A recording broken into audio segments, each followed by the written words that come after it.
وثق مقطع فيديو اعتداء شخص على مسن أثناء تجمع عدد من المواطنين في أحد مناطق المملكة أثناء مناسبة زواج على ما يبدو. وأظهر الفيديو عدد من الأشخاص يقفون في صفين متقابلين، وقام أحد الأشخاص بإلقاء كلمة عبر خلالها عن الترحيب بهم وتقديم السلام.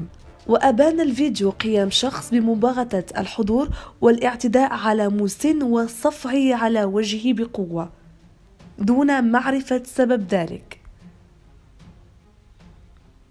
وفي نهاية المقطع قام الحضور بالتدخل بعد الاعتداء على الرجل المسن لمحاولة احتواء الموقف ومنع تطور الاعتداء بين الطرفين.